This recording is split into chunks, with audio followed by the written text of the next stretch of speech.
Problem कसा आहे माहिती आहे का, की जे हापूस खाणारे असतात ना ते एक बावळटपणा करतात. आता माणसं वाळत जायचे दिवस आले, वाळवणं संपली. कमी झाली. मुलं वाचत नाहीत असं म्हणण्यात मजा जी येते ना ती मजा आपण घेतो. मुलं वाचतात. ज्यांची जेवण झाली का ही गल्ली चुकते, ते PDF भेटेल का या गल्लीत सापडतील तुम्हाला. पण एक गोष्ट आहे, अजूनही शारदा संगीत वाचलं की मी लंपन होतो. मंडळी नमस्कार. अवतीभोवतीच्या या नव्या कोऱ्या एपिसोडमध्ये आपल्या सगळ्यांचं मनापासून स्वागत. आजचा विषय आहे उन्हाळ्याच्या सुट्ट्या आणि नॉस्टॅल्जिया. या विषयावर गप्पा मारण्यासाठी आज आपल्याकडे आलेले आहेत राजा काका बिवलकर. बोभाटा हे मराठीतलं जे इन्फोटेनमेंट चॅनेल आहे त्याचे ते सर्व आहेत. अवतीभोवतीचं जे शूटिंग होतं त्यासाठी बोभाट्याचा मला कायमच तांत्रिक सहकार्य मिळत आलेलं आहे. आणि त्याचबरोबर अजून एक गेस्ट आपल्याकडे आले आहेत जी माझी मैत्रीणच आहे, सोनल करंदीकर मोडक. तुम्हा दोघांचंही कार्यक्रमामध्ये मनापासून स्वागत. उन्हाळ्याच्या सुट्ट्या म्हटल्यानंतर माझी स्वतःची एक छोटीशी आठवण सांगते की परीक्षा संपलेल्या असायच्या आणि अगदी माझी आठवणीतली पहिली उन्हाळ्याची सुट्टी म्हणजे इयत्ता दुसरीतली होती. दुसरीच्या परीक्षा झाल्यानंतर शाळेमध्ये जाण्यासाठी आमची जी स्कूल बस होती, तर तेव्हा मी अगदी असा निश्चय केला होता की मी आता पुढच्या वर्षीपासून स्कूल बसने जाणार नाही, मी सिटी बसने जाणार.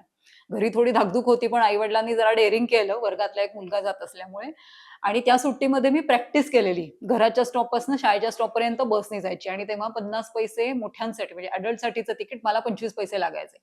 आणि तेव्हा जाम भारी वाटायचं, म्हणजे असं ते 50 पैसे पण द्यायचे किंवा 1 रुपया द्यायचा, मग ते कंडक्टर उरलेले देणार पैसे परत वगैरे. तर ते आत्मनिर्भर वगैरे जे काय असतं, शब्द माहिती नव्हता ऑब्व्हियसली तेव्हा, पण तोच फील मला त्यावेळेला आलेला. तर असं तुमच्या काही हे आहेत का, अशी खास एखादी लक्षात राहिलेली आठवण त्या सुट्टी? उन्हाळ्याची सुट्टी म्हणजे माझ्यासाठी खास, कारण मी उन्हाळ्याच्या गावात राहायचो, नागपूरमध्ये राहायचो. नागपूरचा उन्हाळा ज्याने सोसला तो जगात कुठलाही उन्हाळा सोसू शकतो. त्यामुळे माझ्यासाठी सगळ्या आठवणी ते सकाळी एम्प्रेस मिलचा भोंगा 6 वाजता झाला की बाहेर बाजेवर झोपलेलं असायचं, भोंगा ठणठणीत ऐकू यायचा. मग उठायचं, राखुंडीने दात घासायचे आणि पहिल्यांदा काय करायचं, चहा वगैरे तर आम्हाला तेव्हा नव्हताच, सातूचं पीठ पाण्यात कालवलेलं मिळायचं, ते पोटात भरपूर भरून घ्यायचं आणि त्याच्यानंतर मग दिवसभर घरी आलं नाही तरी माफ केलं जायचं. हे एक होतं. आणि दुसरी गोष्ट अशी होती की शाळा नव्हती पण शाळेतली सगळी पोरं सोबत होती. हा जो आनंद असतो ना की शाळेच्या बाहेर सगळ्यांनी भेटणं, तो आनंद तेव्हा खूप होता. आणि मनोरंजन म्हणाल किंवा काही असं म्हणाल तर फारच मर्यादित, आता तुम्हाला वाटेल अशी मर्यादित साधनं, पण आम्हाला तेव्हा ती प्रचंड अमर्यादित वाटायची. म्हणजे खूप दिवस आहेत हातामध्ये, रिझल्ट चांगला लागलेला आहे, घरी कोणी ताप देत नाही डोक्याला, रात्री दमून असं पडलं की तेव्हा नेमक्या सर्कस आलेल्या असायच्या आणि त्या सर्कसची जाहिरात करण्यासाठी एक मोठा फोकस आकाशातून फिरत असायचा. मग त्या लाटा अशा प्रकाशाच्या यायच्या, ती 1 2 3 4 27 किंवा 28ला झोप लागली, झालं, दिवस संपला. माझी आठवण थोडी वेगळी आहे. तू म्हणालीस ना दुसरीची, माझी पण दुसरीतलीच आठवण आहे. माझा जन्म मुंबईतला आणि तेव्हाच्या आठवण्यापेक्षा माझा तो उन्हाळा इतका लक्षात आहे की आम्ही त्या उन्हाळ्यात 86 मध्ये माझ्या होते कांदिवलीहून नाशिकला शिफ्ट व्हायचा निर्णय घेतलेला. सगळं सामान बांधून टेम्पो मध्ये बसून नाशिकला पोहोचले होते आणि 2 दिवसात त्राशी मंदिर शाळा सुरू होणार होती आपली. म्हणजे ती आठवण नाशिकची पहिली उन्हाळ्याची सुट्टीची काय माझ्या. पण म्हणजे नाशिकमध्ये उन्हाळा असा गेलाच नाही तुझा, लगेच शाळा सुरू होणार माझं लगेच, कारण ते थोडं सोपं जाईल असं आई बाबांना वाटलं की मित्रमय वगैरे मिळाले. आणि मुळात मुंबईचा उन्हाळा आणि तिकडचा उन्हाळा याच्यात फरक पण आहे. म्हणजे नाशिकचा खूप उन्हाळा फरक म्हणजे आहे. थोडा नागपूरच्या उन्हाळा, पण त्याच्यासारखा पण थोडासा म्हणजे सौम्य म्हणता येईल, अशा कोरडा उन्हाळा. इथे जशा घामाच्या धारा लागतात तसं तिथे नाही. आणि तेच आहे. आणि ना हे काका तुम्ही बोललात ते बाजेवर झोपणं रात्रीचं किंवा चांदण्या रात्री झोपणं, तर आता आजकाल तर ते म्हणजे दुरापास्तच झालेलं आहे. कुठे खेड्याबेड्यात वगैरे असेल अजूनही तो प्रकार. आम्हाला असं वाटतं मुद्दाम ते हे करण्यासाठी त्याच्यावर एखादा टुरिझमचा प्रकार हे होऊन तिथे हे करताय. उन्हाळा सुरू झाला की आता या सीझनला कॅम्पिंग सुरू होतं मुलांसाठी, खास टेलिस्कोप उभे केली. काय काय दाखवतात आकाशला गॅलेक्सी वगैरे. पण मग ते मामाचं गाव वगैरे जे काय असतं त्याच्यामध्ये पण ते देतात की काय? ऍक्च्युली शिबिर मधला एक काळ होता बघ आपला, की आपण जेव्हा 5वी-6वीत होतो साधारण 90च्या वेळेस, तर तेव्हा शिबिरं नव्याने सुरू झाली होती, की एकदा शाळा संपली, परीक्षा झाल्या की आयदर तुम्ही स्विमिंगच्या शिबिरांना जायचा किंवा काही मैदानी खेळांची शिबिरं असायची आमच्या वेळेस, किंवा मग RSS राणी भुवनमध्ये नाशिकला RSS ची शिबिरं, रेसिडेन्शियल शिबिर असायची. तर मामाचं गाव माझ्या मते ना तो त्याचाच एक थोडा रिवाइव्ड प्रकार सुरू झालेला आहे, की आता मुलांना आपण कसं आपल्या आठवणीत आम्ही आमच्या वेळेस आजी आजोबांकडे जायचोच, सुट्ट्या लागल्या की आपलं सगळ्या बॅगा पॅक करून आजी आजोबांकडे पोचायचं आणि मग तिथे जवळजवळ 1.5 महिने 2 महिने पाऊस सुरू होईपर्यंत पडलेलो असायचो. आता तसं मामाचा गाव मामाच बाजूला राहतो, मामाचं गावच राहिलं नाही, मामाचं तर शहरात Right, आलंय right, पोटा right. पाण्यासाठी. So, ते तर नाहीच राहिलेलं. पण म्हणजे ते मामाचं गाव आहे आणि एक नेहमी मला प्रश्न असा पडतो की ह्या नावाचा उपक्रम पण आहे ऑलरेडी, म्हणजे एक्झिस्टिंग आहे मामाचा गाव याच्या खाली मुलांकडनं 10 दिवसांचं 15 दिवसांचं शिबिर आणि Yes, yes. पैसे घेऊन. पण त्याला खरोखर म्हणजे 30 येत असेल का? शेवटी तो एक बिझनेस. नाही, सी एक गोष्ट लक्षात घ्या, नॉस्टॅल्जिया विकणं हा फार मोठा धंदा हो. आहे. त्यामुळे तुम्ही त्याला मामाचं गाव म्हणजे वगैरे अशी काहीतरी नावं द्या, ते चांगलं विकलं जातं. माझ्या वेळेस कसं होतं, आमच्या फॅमिलीमध्ये मी 6वा, माझा एक धाकटा भाऊ तो 7वा, एक आत्या, she was not married that time, आजी आजोबा आई बाबा, एवढी मोठी फॅमिली असल्यानंतर मामाच्या गावाला पाठवणं वडिलांना परवडायचंच नाही. एवढ्यांची तिकीटं काढणार कोण? आणि सेकंडली असं व्हायचं की माझे बाबासह कोणाचे तरी मामा होतेच, मग आजूबाजूला मोर्शी तुमसर वगैरे अशी जी छोटी छोटी गावं होती तिथे ज्या बहिणी दिल्या होत्या ते म्हणजे त्यांच्या बहिणी म्हणजे माझ्या आत्या त्या सगळ्या यायच्या, मग ती मजा वाटायची. पण तेव्हा घरातल्या लोकांवरती काय प्रेशर येत असेल ही मात्र कल्पना आता येते, तेव्हा मात्र बिलकुल कल्पना त्याची येत नव्हती. पण मजा यायची की ते आमच्यासोबत आलेत, मग ते भांडणं, मग परत त्याच्यामध्ये तह व्हायचे, मग तह घडवून आणले जायचे, असं करता करता उन्हाळ्याची सुट्टी संपायची. पण the most interesting thing was कल्हईवाला येणं. तो कल्हईवाला आला की सगळी पोरं भांडणं विसरून त्या कल्हईवाल्याच्या बाजूला अशी बसायची, मग तो धूर काढायचा, त्याच्यानंतर ते पहिलं भांडं असं चकचकीत करायचा आणि मग ज्या पोराच्या हातात ते आईला दाखवण्यासाठी द्यायचं ना, त्या पोराला कुठली तरी ट्रॉफी मिळाल्याचा आनंद व्हायचा की मी ते, मग तो आईला जाऊन दाखवायचा की ही बघ कलई अशी झाली आहे, आणि मग तो असा परत यायचा. आणि मग ते सगळं कलई, पतंग वॉज द बेस्ट थिंग. पतंग नंतर बाकीचे सगळे खेळ होतेच, म्हणजे पत्ते वगैरे इट वॉज व्हेरी कॉमन. एक गोष्ट महत्त्वाची होती की ज्या खेळामध्ये पैसे लागत नाही ना तो खेळ छान, असं पहिल्यापासून आपल्याकडे होतं. म्हणजे ते बॅट बॉल घेणं वगैरे वगैरे जसं खूप नंतर आल्या गोष्टी. आधी म्हणजे बॉल नाही, पहिल्यांदा काय खेळायला शिकलं तर लगोरी चान्स म्हणून गेम असायचा, त्या अशा लगोऱ्या रचायच्या, त्याच्यावरती मारायचं, मग एकमेकांना मारायचं वगैरे. It was limited to that. हे सगळं नंतर आलं, सुबत्ता नंतर आली, लिक्विडिटी नंतर आली, तेव्हा हे काहीच नव्हतं. खेळ नंतर घरगुती म्हणजे घर बसल्या जे खेळ खेळायला जाते, कारण दुपारी 11 वाजले की त्याच्यानंतर संध्याकाळी 6पर्यंत घराच्या बाहेर पडायचं नाही, त्यामुळे सगळे बैठे खेळ. एक 3 गोष्टी मात्र मला उन्हाळ्याच्या अजूनही खूप भीती वाटते. त्यामुळे नागपूरला उन्हाळ्यामध्ये हटकून टायफॉईड व्हायचा. मग एकाला पोराला झालं की दुसऱ्याला, दुसऱ्याला झालं की तिसऱ्याला. पाण्याचे काहीतरी इश्यूज असतील. सेकंड म्हणजे घामोळं. मी याच्यानंतर जन्मात शर्ट घालणार नाही अशा प्रतिज्ञा मी दरवर्षी करायचो, एवढं घामोळं यायचं. आणि पहिला 2 पाऊस आले की ते घामोळं नाहीसं पण व्हायचं, पण ते रात्री ते असं करत ते गादीवरती घामोळं खाजवणं हा एक मोठा उद्योग होता. आणि तिसरी वाईट गोष्ट म्हणजे उन्हाळी लागणं. इतका वाईट प्रकार होता तो की लहानपणी ते कळायचं नाही, थया नाचायला व्हायचं, मोठं झाल्यानंतर ते समजलं, पण त्रास तोच राहिला. त्यामुळे उन्हाळा हा अशा अनेक गोष्टींनी माझ्याकडे असं म्हणजे भरपूर स्टॉक आहे या गोष्टींचा. उन्हाळी लागणं खरोखर म्हणजे वाईट खरं सांगू का, बाबा. मी अनुभवलं नाही. आणि शाळेत हे जाणवायचं जेव्हा मार्च एप्रिलकडे शाळा असायची आणि सकाळी आमच्या त्या असेंब्लीच्या वेळेस कोणी ना कोणी चक्कर येऊन पडायचं. आणि मी कायम विचार केला हे कसं इतरांना होतंय. मी पण पडली आहे एकदा. तू पडलेली मी पडलेली आहे आणि मी म्हणजे असं प्रार्थना वगैरे सुरू होती, डोळे मिटून आपलं ते हे होतं आणि एकदम मला जाणवलं काहीतरी गडबड होती आणि मी पडले. आणि मी तर वर्गात पडले होते, म्हणजे बाहेर मैदानातही नाही ना, एवढा उन्हाळा कडक असायचा. नागपूरचं एक आणखीन स्पेशालिटी म्हणजे नाक फुटणं, म्हणजे घोणा फुटणं. म्हणजे त्यामुळे प्रत्येक वेळेस शाळेत जाताना किंवा कुठेही बाहेर जाताना तुझ्या पिशवीत कांदा घेतलास का, दॅट वॉज व्हेरी एसेन्शियल. आणि ते भडकन नाक गळायचं आणि टपाटपा रक्त गळायला पडलं.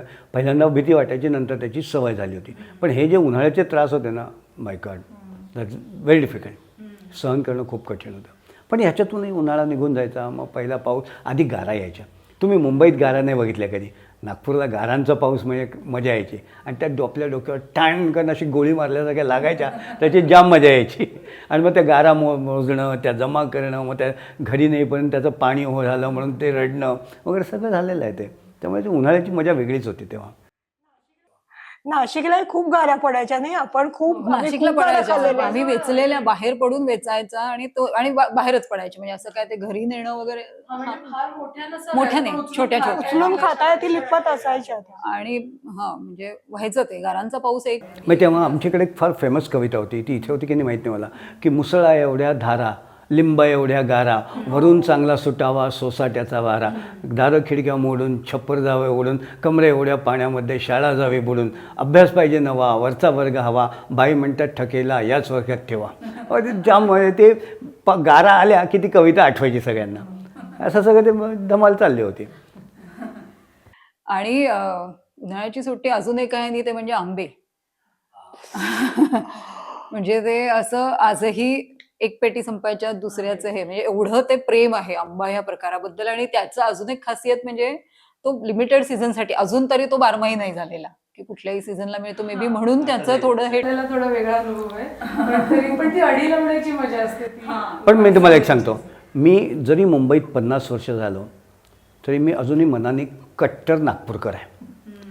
मला नेहमी असं वाटतं की तुम्ही मुंबईकरांनी हापूस नावाच्या आंब्याला डोक्यावर बसवून ठेवला आहे. काय असेल ते असो, पण आम्हाला तोच आवडतो. तुम्हाला तोच आवडतो, पण तुम्ही ज्याला म्हणतात ना शेफारून ठेवला आहे, असं त्या हापूसला तुम्ही शेफारून ठेवला आहे. अरे बाकीचे सगळे किलोवरती आहे आणि हे डझनावरती. हा काय अन्याय आहे? हे म्हणजे आंब्यामधला जातीयवाद आहे हा, की हापूस उच्चवर्णीय आणि बाकी सगळे बहुजन समाज. अरे नाही यार, आंबा जो मिळेल तो खावा, जो मिळेल तो एन्जॉय करावा. त्यात सुद्धा जाम मजा यायची. ये रत्नागिरी, हो, देवगड, रत्नागिरी, मग इकडे परत हे असायचं, अजून कुठला बलसाडचा एक असायचा, कर्नाटकचा. आणि मग त्याच्यातही खूप हे आहेत ना, परत गोटी आंबे ते शेकड्यावर मिळायचे, शेकड्यावर ते एक असे मिळतात. असायचे. आपण खायचो ते छोटे बेटकी आंबे का काही बिटका, हा ते असे ते, हा असे म्हणजे कितीही खा, त्याला काही असं हे नाही. आणि आता म्हणजे पण म्हणजे अजून म्हणजे माझं स्वतःच सुद्धा मत आहे, हापूस तर हापूस बाबा, म्हणजे ते काय त्याच्याशिवाय मजा नाही. म्हणजे भलेही डझनावर घेऊ, भले बाकी थोडं आयुष कमी करू. प्रॉब्लेम कसा आहे माहिती आहे का, की जे हापूस खाणारे असतात ना, ते एक बावळटपणा करतात. ते म्हणजे आमच्याकडे ना पन्हंसुद्धा हापूसच्याच कैरीचं असतं. त्या पन्ह्याला बावळट वास येतो चायला. हे काय पन्हासारखं असतं. तुम्ही काय म्हणणार की हापूसच्या कैरीचं पण? ते नाही, ते नाही. ते आमच्याकडे उन्हाळ्यात नव्हतं. उन्हाळ्यात असं पूर्ण एवढं मोठं उभं पातेलं, ते आयदर लिंबू सरबत किंवा पन्ह किंवा ताक यांनी असं भरून ठेवलेलं असायचं. बाहेर जायचं, प्रचंड त्रास करून घ्यायचा, घरात यायचं, ते गप्पागप मारायचं आणि वेगळं. आणि कोल्ड्रिंक तर नव्हतीच. कोका कोला जस्ट आलं होतं. आता ते बडवायझर वगैरे तर विसरून नव्हतंच तेव्हा काही. आता जी पोरं पटकन म्हणतात ना की मी बडवायझर आणतो, नाही शेट माय बडवायझरचं बी पण आम्ही तेवढं म्हणू शकत नव्हतो. जास्तीत जास्त लिंबाचं सरबत. हां, अगदीच कोणी कोकणातला पाहुणा आला तर तो हुशार म्हणून स्वतः येताना आमसुलं वगैरे घेऊन यायचा. मग बघा ते आमसुलाचं सरबत कसं असतं वगैरे. पण ठीक आहे, तेवढंच, बाकी काही नाही. आणि उसाचा रस. उसाचा रस मात्र तो नाही, दिले जान से प्यारा वगैरे अशा कॅटेगरीमधला उसाचा रस. पण आपल्या इथे पण अजूनही त्या आहे ना, गाड्या येतात आणि गाड्या येतात, हा, फिरत. लाकडी हे घेऊन ते येतात आणि मग ते आलं लिंबू वगैरे आणि बर्फ नाही, असं आमचं एक ते व्हर्जन असायचं, बर्फ नका टाकू. आईस्क्रीम आमच्याकडे नव्हतं तेव्हा. नागपूरमध्ये ब्लूबेल नावाचा एकच आईस्क्रीमचा ब्रँड होता, दुसरा ब्रँडच नव्हता. आणि आईस्क्रीम ऑब्व्हियसली महाग होतं. त्यामुळे ते आईस्क्रीम खाणं फारसं चांगलं समजलं जायचं नाही, कारण त्याला जास्त पैसे लागतात. बर्फाचे गोळे खाणं गपागप, ती चैन असायची. कारण एका आईस्क्रीमच्या मोबदल्यामध्ये 5 बर्फाचे गोळे मिळायचे. आणि काय पाहिजे, कुठून तरी थंडावा पाहिजे. आणि तो भैया और डालो ना वगैरे असं करून ते हात असे रंगीत होईपर्यंत तो त्याच्यावरून कलर टाकून घ्यायचा. अशी सगळी ती धमाल असायची. उन्हाळा म्हणजे ते होतं, बर्फाचे गोळे. बरोबर. आपली रसना जनरेशन आहे ना, येस येस. ती छोटी रंगाची डब्बी यायची आणि फ्लेवर वाला एक पाकिट यायचं. रसनाचा कॉन्सन्ट्रेट बनवून ठेवला फ्रीज मध्ये की येतं तर असतात. तेव्हा काही ते शुगर वगैरे आजच्या तारखेला म्हणजे नसतं. नाही आजकाल सारखं त्याचं हे नव्हतं झालेलं. आणि आपलं पेप्सी कोला आम्ही तर पेप्सी कोला पण केलेली आहे घरी. आम्ही म्हणजे ते सरबत असं प्लॅस्टिकच्या पिशव्या मिळायच्या तेव्हा ₹1 खरं तर तो बाहेर मिळायचा. म्हणजे इतकंही फार पाणीवाला असायचा. पाणीवाला आणि दूधवाला रोज flavor. रोज फ्लेवर मला ते शाळेच्या बाहेरच मिळायचं. आणि आम्ही काय करायचो की आपण ते हे करायचो, प्लास्टिकच्या पिशव्या मिळायच्या ना त्या पेप्सी त्याच्यामध्ये कोलाच्या, ते भरून त्या ठेवायचं. वेगळ्या मिळायच्या ऍक्च्युअली. हा मिळायच्या त्या नाशिकमध्ये. आमच्या इथे रिकाम्या एक पिशव्या दुकानदार त्याच्यामध्ये विकायचा. घरी आल्यानंतर सरबत ओतायचं आणि फ्रीज मध्ये टाकून हा, द्यायचं. नाही आणि ते मध्ये एक हे असायची स्टेप, ते मेणबत्ती हे करून त्याच्यावर असं ते बंद बिंद मग ते करताना सरबत सांडायचं. मग अजून काय काय त्याच्यात असे छोटे छोटे प्रयोग. ट्रेडमार्कचा जर कायदा जर पेप्सीने नीट वाचला असताना तर आपल्यापर्यंत ती पेप्सी आलीच नसती. म्हणजे आपण पेप्सी म्हणतो ती त्यांची पेप्सी वेगळी आणि आपण खात होतो ती पेप्सी त्याला पेप्सी नव्हतं. म्हणजे ते ट्रेडमार्कचं केवढं व्हायलेशन होतं पण कोणाला काही फारसं त्याचं काही वाटले नव्हते, पडलं नाही. एक रसना आणि हे मग थोडं पुढे गेल्यानंतर मग ते रूह अफजा वगैरे प्रकार आहे रोबजं सुरू थोडेसे. झालं. पण नाशिकची एक मजा होती. आम्ही जिथे शिफ्ट झालो ना, बऱ्यापैकी आउटस्कर्ट्सला घेतलेलं घर होतं. तर द्राक्षाचे मळे होते आमच्या आजूबाजूला. हम्म. आणि एकदा हे सुरू झालं ना, सुट्ट्या लागल्या की आम्ही दुपारचे मळ्यांमध्ये जायचं. दुरून कोणीतरी ओरडत येणार, आयदर बोरं पाडा, कैऱ्या पाडा किंवा द्राक्ष. ही चैन खूप केली. मला द्राक्षांवर एक काय आहे, चौथीच्या याच्यामध्ये स्कॉलरशिपचा क्लास असायचा तेव्हा. तिसरीची सुट्टी म्हणजे स्कॉलरशिपचा क्लास सुरू होणे आणि ते CBS ला ते लोक बसायचे सगळे द्राक्षवाले. तर आम्ही काय करायचो, ते जायचं तिथे 2-4 द्राक्ष तोंडात टाकायची आणि आंबट आहेत असं म्हणून पुढच्या वेळेला. आणि आम्हाला तेवढी पण अक्कल नव्हती. म्हणजे लिटरली असं रोजच्या रोज एकाच बाईकडे आणि मग खाऊन आंबट आहे. 2-3 दिवस तिने आम्हाला टॉलरेट केलं. नंतर चौथ्या अजिबात हात नाही लावायचा, आमची द्राक्ष आंबट आहेत ना, काही खाऊ नका, जा पुढे. म्हणजे एवढं ते असायचं. आणि त्याच्यातून तिचा आवाज एवढा मोठा होता, मग मला भीती वाटायला लागली. त्या क्लासच्या ज्या बाई होत्या त्या समजा जर बाहेर आल्या आणि हे केलं तर. आणि उगाच म्हणजे खरं तर ती घरी एवढाली द्राक्ष यायची, पण ती 4 द्राक्ष अशा प्रकारे खाण्यात काय म्हणजे मजा ती फार वेगळी होती. आणि द्राक्षावर मला एक आठवलं, मी मुंबईत आलो ना ते एका कंपनीसाठी काम करायचो. त्या कंपनीच्या जे मूळ संस्थापक होते त्यांची बहीण लाहोरला राहायची. अच्छा. आणि ते त्या काळात त्यांच्या एक द्राक्ष कापसात गुंडाळून ते लाहोरला पाठवायचे. तुमच्या द्राक्षावर मला ही आठवण झाली. आणि त्यांची बहीण तिथे मोठ्या बग्गीमध्ये बसून एक द्राक्ष खात खात लाहोरमध्ये मिरवायची. सही आहे. चैन चैन. पण we were not blessed with this kind of नवाबी थाट. काही नाही. जे आलं समोर ते खायचं. आणि वाईट सगळ्यात अनुभव म्हणजे सकाळी दूध न मिळणं. कारण नागपूरला दूध नसणं इट्स वॉज व्हेरी कॉमन. कारण उन्हाळा खूप असल्यामुळे सकाळी दूध गरम ठेवलं की ते फाटायचंच. मग नाही, मग दुसरं दूध येईपर्यंत थांबा किंवा मग नाही, मग सातूचं पीठ आणि पुढे. ते मजा होती. पण हळूहळू मग मला वाटतं 65च्या नंतर वी स्टार्टेड रिअली सफरिंग की साखर नसणं. साखर रेशनवरती गेली होती. 65चं वॉर झालं आणि आम्ही रेशनवरती गेलो सगळेजण. तेव्हा ती साखरेची आणि ते काही झालं की पटकन कोणी नाही बघत असं म्हणून ते साखरेच्या हात घालून खाणं, पटकन पाणी पिणं आणि कल्टी मारणं, हे जे होतं ना ते उद्योग तेव्हा बंद झाले. अशी मजा होती. म्हणजे आणि मित्रमैत्रिणींनी आपल्याला बोलावणं घरी जेवायला वगैरे उन्हाळ्याच्या सुट्टीमध्ये ते फार ग्रेट वाटायचं. आमच्याकडे जेवायला एवढी माणसं होती की आम्ही आणखी कोणाला नाही बोलवू शकतो. दुसऱ्याकडे बोलावणं वगैरे वगैरे जाम मजा यायची. मग ते संध्याकाळी जायचं जेवायचं वगैरे. बाकी काही नाही. पाव हा प्रकार नव्हताच. बाकी सगळं काही मस्त मौज. तुमच्या वेळेस ते खूप बदललं. हो, बऱ्यापैकी बदल. बरेच बदल झाले. भेळ कॉमन झाली होती. Yes. उन्हाळा म्हणजे भेळ आमच्याकडे कंपल्सरी. आणि त्याच्यात ती कैरी असायला पाहिजे. कैरी भेळ असली नाही. उन्हाळ्यातली भेळ म्हणजे कैरीशिवाय आणि नाही. उन्हाळ्याची चावल म्हणजे खरं वाटली डाळ. Yes. आंबेडाळ. आंब्याची डाळ, कैरी डाळ. आला की कैरी. अजूनही माहिती चैत्रा गौर वगैरे ज्यांच्याकडे असते त्यांच्याकडे तो प्रसादाचाही feel नैवेद्य येतो, ती त्याचा कैरी फील पण येतो. म्हणजे गुढीपाडव्याला सुद्धा खूप ठिकाणी ते कैरीची डाळ म्हणजे मस्ट करायच्या ह्याच्यामध्ये, ते नैवेद्याच्या ह्याच्यामध्येच ती केली जाते. इन्क्लूड असते ती. आणखीन एक ते हात घालून खाण्यावरनं म्हणजे त्या काळातली अजून एक आमची अशी आठवण आहे की आई सगळं घरी करायची माझी, म्हणजे अगदी आत्तापर्यंत, काल परवापर्यंत पण ते लिज्जतचे पापड वगैरे आम्ही कधी शिवलेच नाही आमच्या घराला. ते सगळं घरी करण्यात तिचं तेवढं एक होतं. म्हणजे उन्हाळ्याची आई शिक्षिका होती त्यामुळे बाकी तर वर्षभर हे नसायचं. त्यांचा एकदा रिझल्ट लागल्यानंतर मग हे असलं पेपर विपर झाले की मग ते सगळं असायचं, वाळवणाचं जे काय असतं ते, म्हणजे पापड, कुरड्या असू दे, ते कुरडया, असू दे. बटाट्याचा किस, पापड, कुरड्या, आणि पापड आणि पापडांपेक्षा त्याच्या लाट्या, त्या तेल लावलेल्या त्या लाट्या. लाट्या पळवण्यामध्ये मी पहिला नंबर होते. लाट्या पळवणं हा एक भाग होता. आणि मुलं रिकामी घरी बसलेली असायची ना, त्यांना वॉचमनची ड्युटी असायची की तो बटाट्याचा किस टाकला उन्हाळ्यात वाळवायला की त्यांना वॉचमनची ड्युटी. पण त्यात आणि त्यात सगळ्यात चोरी बेस्ट म्हणजे अर्धवट वाळलेला पापड खाणं किंवा अर्धवट झालेला तो बटाट्याचा ओला आणि कोरडा असा तो किस गिळणं, कोणाच्याही लक्ष न जाता. आणि तो गिळून म्हणजे म्हणजे असं म्हणजे तोंडही आल्याला नको कोणी बघितलं तर. विचित्र वाटायचं असं ते खाताना. माझ्या बाबतीत तर असं व्हायचं की मी काय करायची, आईच्या पाठी बघून जायची. लाठी उचलायला असेल तर मी आतमध्ये गेले की आईच्या डोक्याला टेन्शन, मी परत येऊन बाहेर तिच्या हो, आईलाच ती करायला लागायची, कारण वॉचमनगिरी जी काय आहे आम्ही दोघे अडटून पडटून.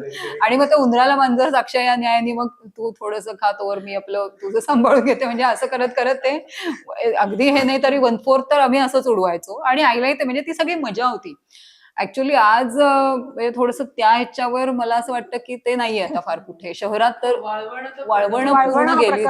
एक तर जागा नसते, जागा असली तर उन्हाची दिशा आपल्याला फॉर नसते. म्हणजे आज मी तर म्हणजे 10 वर्षांपासून निश्चय करते या उन्हाळ्यात मी वाळवणाचं काहीतरी करणार, आणि अजून एकदाही केलेलं नाहीये. आता माणसं वाळत जायचे दिवस आले, वाळवणं संपली की 12-12 तास काम करा, 14 तास काम करा आणि तुम्हीच वाळत जा. बाकी वाळवणं घालायची काही आवश्यकता नाही. खरंय, असं हल्ली म्हणजे आयांना, म्हणजे मला स्वतःला आठवतं, लहान होता माझा मुलगा तेव्हा, की आता सुट्टी सुरू होणार, ती जी शेवटची पीटीएम झाली, रिपोर्ट कार्ड आणल्यावर आपल्याला बिझी कसं ठेवायचं. आणि आपण म्हणजे तो प्लॅन आपला आधी तयार ठेवावा लागतो की आपल्याला तर आपली कामं बंद, सुट्ट्या घेऊन बसता नाही येणार आहे घरात, पण त्याला त्यांनी ते मिस आउट पण करायला नको. तर त्यासाठी सगळं प्लॅनिंग, काही शिबिर असतात, काही मैत्रिणी, असं कोणी कोणी मदतीला घेऊन बऱ्यापैकी ऍक्टिव्हिटीज प्लॅन व्हायच्या. मग ते पुस्तक, जसं लायब्ररी, आपल्या वेळेस खूप लायब्ररीचं प्रकरण होतं. हो, आपण पुस्तकं खूप म्हणजे मिळाली आपल्याला वाचायला. पुस्तकं म्हणजे फडशा पडायचा पुस्तकांचा. आताही आहे, म्हणजे मुलं आपापसात भेटतात आणि एकटे मुलं आहेत. आता म्हणजे माझ्या मैत्रिणीच आता 4 जणी एकत्र येतो, आठवड्याचे वार वाटून घेतो आपापसात, त्यांचे प्रोव्हिजन एक दिवस असतो ती एक मैत्रीण करणार. मग तसं करतात मुलांना, म्हणजे ती भावंडांची सुद्धा ती सोय कुठेतरी, काही गोष्टी नाही मिळत ज्या आजकाल आहे, तसं आहे अरेंज करून द्यायचा प्रयत्न जितका होईल तसा. पण असं म्हणजे हे जाणवतं की वाचन म्हणजे जे काय सार्वत्रिक हे आहे ओरड की कमी झालीये. मुलं वाचत नाहीत असं म्हणण्यात मजा जी येते ना, ती मजा आपण घेतो.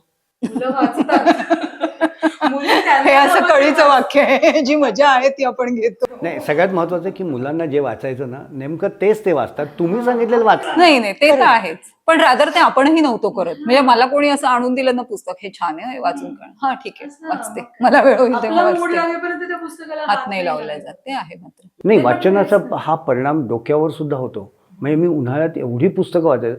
एक तर लहानपणी मी 4 वर्षाचा असतानापासून पुस्तकं वाचायला लागलो. मी 4थीत गेलो तेव्हापासून इंग्रजी वाचायला सुरुवात केली. मग ते काही तेव्हा कौतुकाचा भाग नव्हता, कारण सगळेच लोक वाचत होते तेव्हा.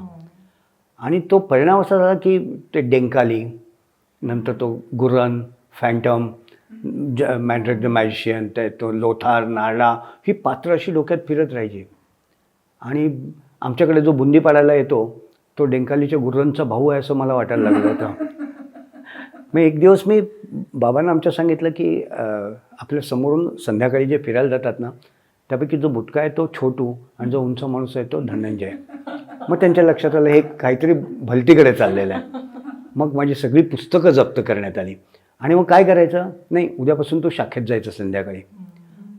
आणि मग मी 2-4 दिवस गेलो आणि 4थ्या दिवशी येऊन सांगितलं की तो गेस्टापो आहे, मी नाही जाणार तिकडे. हां, घरात आप्पा आणि बाहेर गेस्टापो असा प्रकार व्हायचा.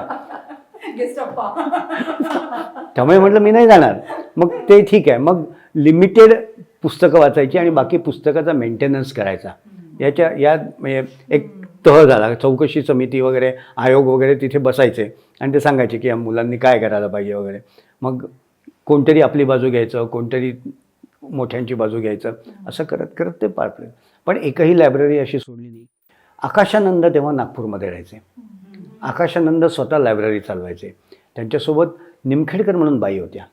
या बाईंनी आम्हाला नाटक, रेडिओ हा प्रकार शिकवला, कारण दुसरा प्रकार नव्हता, टेलिव्हिजन नव्हताच. तर तेव्हा नभोवाणीवरती म्हणजे श्रुतिका नावाचा प्रकार केला जायचा आणि लहान मुलांच्या कार्यक्रमामध्ये निमखेडकर बाई मला ट्रेन करायच्या की आता आपल्याला हे बसवायचा कार्यक्रम.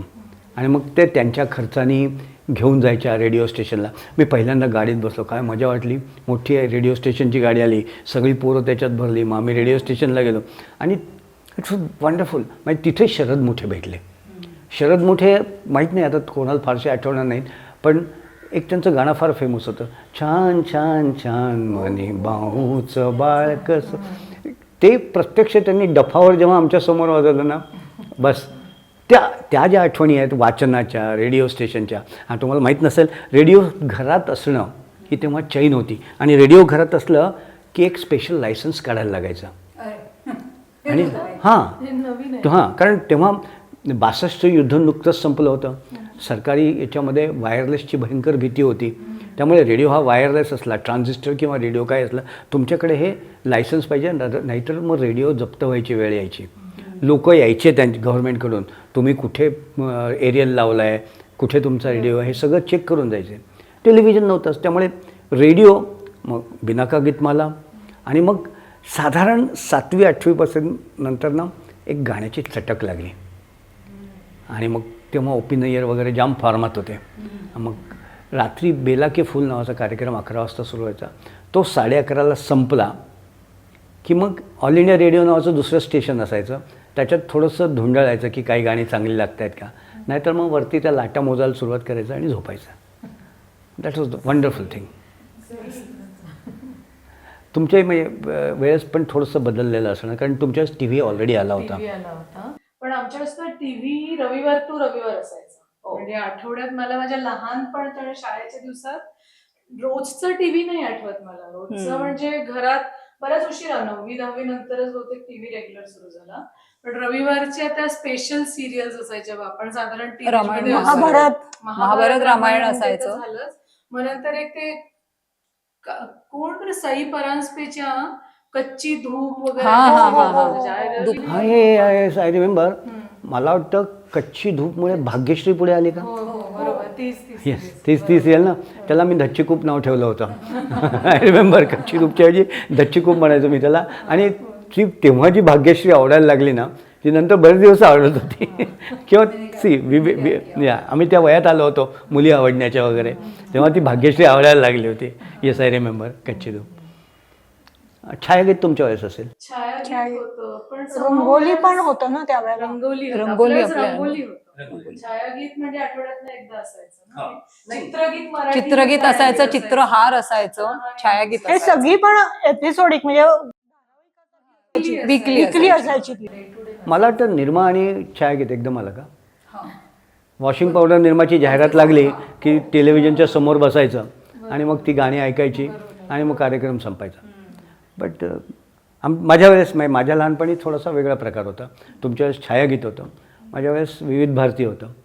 आणि तेव्हा वारंवार उल्लेख व्हायचा झुमरी तलैयाचा, की झुमरी तलैयावरून कोणतरी माणूस सांगायचं की मला हे गाणं ऐकायचं आहे आणि ते लावलं जायचं. You will not believe, now I am 68. मी यावर्षी झुमरी तलैयाला जाऊन झुमरी तलैया नावाचं गाव खरोखर आहे की नाही हे कन्फर्म करून आलं. तर ते असोसिएशन झुमरी तलैयाबद्दल जे होतं ते तसंच आहे अजून. आणि तेव्हा रेडिओ हा एकच हे होता. आणि रेडिओच्या 2 अनाऊन्समेंट अजूनही मला आठवतात. आणि त्या म्हणजे लाईफ चेंजिंग किंवा असं काहीतरी हिस्ट्रीवाल्या म्हणतात ना तशा. एक म्हणजे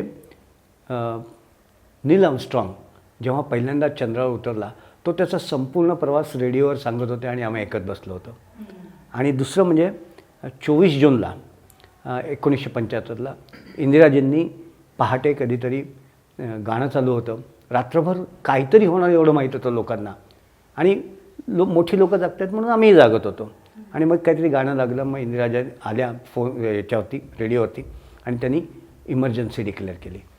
ह्या 2 अनाऊन्समेंट. त्याच्यानंतर मग हळूहळू रेडिओपासून दूर गेलो. मग मला वाटतं एशियाड आलं. एशियाडच्या वेळेस कलर टी व्ही वगैरे सगळा प्रकार आला. मग वेस्ट इंडिजचा अँडी रॉबर्ट्स हा पहिला माझा म्हणजे I was fan of Andy Roberts. कारण तेव्हा टेलिव्हिजन इतके कमी होते की आमच्याकडे एक गंधरे नावाचे गृहस्थ होते. ते भयंकर उद्योगी. त्यांनी 2 टेलिव्हिजन आणले होते आणि ते त्यांच्या मोठ्या घरामध्ये 2 ठिकाणी 2 टेलिव्हिजन लावायचे. प्रत्येक पोराकडून 1-1 रुपया घ्यायचे आणि 1-1 दिवसाची तेव्हा हा 20-20 50-50 वगैरे हा प्रकारच नव्हता. म्हणजे in my language I call them quickies. This quickies were not there. It was a long game. 5 दिवसाचा वगैरे गेम चालायचा. आणि अँडी रॉबर्ट्सला बघायला म्हणून मी दररोज 1-1 रुपयातून अँडी रॉबर्ट्सच्या सगळ्या ओव्हर्स बघितल्या होत्या. आणि ब्लॅक अँड व्हाईटवरती तो अँडी रॉबर्ट्स आणखीन छान दिसायचा. मजा आली ती. पण ते दिवस येईपर्यंत तेव्हापर्यंत मी लहान होतो असं मी म्हणतो. नंतर मग वयात येण्याची प्रोसेस सुरू झाली. पण ह्या सगळ्या याच्यात पुस्तकं, संगीत, वाचन आणि ह्या याच्यामध्ये आणि खेळाची गंमत सांगतो. कदाचित आधी आपण वाचनाबद्दल बोलूया. कारण तुमच्या लोकांचं वाचन खूप बदललं आहे. तुम्हाला चकचकीत आणि स्पष्ट छापलेली पुस्तकं वगैरे छान वाचायला मिळतात. आणि you can call from Amazon वगैरे वगैरे. आणि शिवाय ज्यांची जेवण झाली का ही गल्ली चुकते ते PDF भेटेल का या गल्लीत सापडतील तुम्हाला. त्यामुळे सध्या PDF वाले खूप आहेत. तर मला वाटतं यू शुड टेल. लहानपणी वाचनाची मजा वेगळी होती. कारण PDF वगैरे हल्ली आलेले आहे. म्हणजे इव्हन आम्हाला अजूनही त्याच्यात ऍडजस्ट व्हायला थोडा वेळ लागतो. पण आय स्टील प्रिफर प्रॉपर पुस्तकाचा तो नवीन वास घेऊन तिथून ते वाचन सुरू होतं. तर लायब्ररी असायच्या. एकदा सुट्टी झाली लायब्ररी तर तशी आपलं नाशिकचं सार्वजनिक वाचनालय म्हणजे ते रुटीन मध्ये आईमुळे असायचंच चालू. पण त्याचा तो रतीप असलायच म्हणजे तो प्लॅन जो असतो सबस्क्रिप्शनचा मे महिना सुरू झाला की बदलायचा. आणि मग त्याच्यात 2 पुस्तकांचं म्हणा मॅगझिन असायचं आपली लहान मुलांची पुस्तकं काही. आणि तीच पुस्तकं परत एकदा नव्याने वाचायला सुद्धा मजा यायची. की असं नाही की झालंय वाचून म्हणजे आता नवीन काहीतरी. म्हणजे काहीतरी एक छोटासा भाग आठवत नसेल परत मृत्युंजय काढा, अख्खं वाचून काढा. छावा आहे त्यावेळेस अजून कोणाचं तसं तेव्हा गौरी देशपांडे नव्याने. हो. आणि ते असं बरंच खूप असं क्रांतिकारी काय असं आपल्याला विचार वाटतं. होते ना आपण भारी ऐकलंच नव्हतं. आणि Gauri Deshpande I tell you one thing. Gauri देशपांडेची पुस्तकं वाचणं हे एक स्टेटस सिम्बॉल झालं होतं है ना. की आता तो कुठला ते एक लेखक आहे त्याचं पुस्तक कुठलं ते हाफ चेतन भगत. म्हणजे मध्ये तर मला अशी शंका आली होती की चेतन भगतचं पुस्तक हातात नसेल तर आपल्याला एअरपोर्टवर बोर्डिंग पासच देत नाहीत. इतकं म्हणजे मला हे झालं होतं की प्रत्येकाच्या हातात चेतन भगत दिसायला लागला होता. म्हणजे माझी भीती अनाठाई होती. पण ही जी वाचन तेव्हा फार वेगळं होतं. मुख्य म्हणजे मासिकं एवढी असायची उपलब्ध आणि साप्ताहिकं. माणूस नावाचं जे साप्ताहिक होतं त्याचा माणूस मनोहर याचा प्रचंड इफेक्ट माझ्यावरती झाला. म्हणजे मी शिखांची पहिली जी चळवळ सुरू झाली त्याचा सगळा मागोवा मला माणूसमधून मिळायचा. त्याच्या अगोदर जेव्हा आम्ही लहान होतो तेव्हा चांदोबाचं राज्य होतं. आणि तुम्हाला कदाचित तुमचे म्हणजे वेगळे असतील मॅगझिन. तर आमच्या कुमार नावाचं मॅगझिन यायचं. विवा शिरवाडकर त्याचे संपादक होते. किशोर खूप नंतर आलं. म्हणजे किशोर कधी आलं की मी जेव्हा किशोरमध्ये लिहायला सुरुवात केली तेव्हा किशोर आला. आय वॉज त्या एजमध्ये नव्हतो मी तेव्हा. पण त्याच्यासोबत अशोक माहीमकर नावाचे एक गृहस्थ होते. त्यांचं फुलबाग नावाचं मॅगझिन यायचं. अशोक माहीमकर हे एकदम टिपिकल म्हणजे वेगळेच होते. क्रांतिकारी त्यांना मी म्हणतो अजूनही. ते अलिबागच्या जवळ कुठेतरी राहायचे. ते संपूर्ण अंक 1 टाकी स्वतः लिहायचे. मी खिळे जुळणी वगैरे नाही तेव्हा खिळे जुळणी असायची प्रिंटिंगला. आणि मग ते सगळं लिहिलेलं ते मुंबईत घेऊन यायचे. माहीमकर असते माहीमलाच राहायचे. आणि मग तिथे ते ऑफसेटने ते छापायचे. मी आज एक अंक आणलाही आहे फुलबागचा. हा संपूर्ण अंक हस्ताक्षरात लिहिलेला असायचा. आणि सुंदर अक्षर. Yes yes yes. आणि कुठेही फरक नाही तुम्हाला आढळणार. व्याकरणाची एकही चूक नसायची त्यांची. आणि हे सगळं होत असताना मग चांदोबा वगैरेचं म्हणजे असं ते अजूनही मी ते असे ठोकळे जपून ठेवले आहेत की 1974चा 72चा चांदोबा वगैरे अजूनही मी ठेवलेला आहे. पण अशोक माहीमकर वॉज टोटली डिफरंट. त्यांचा एक आग्रह असायचा, त्यांच्या मॅगझिनमध्ये ज्या जाहिराती येतील त्या कंपनी देतील तशा नाही, ते त्यांच्या जाहिराती हातानेच लिहून टाकायचे. आणि हाताने लिहिलेला असा तो अंक. आज जेवढे मोठे वगैरे आपण ज्यांना लेखक समजतो, हे लेखक तेव्हा फुलबागचे लेखक होते.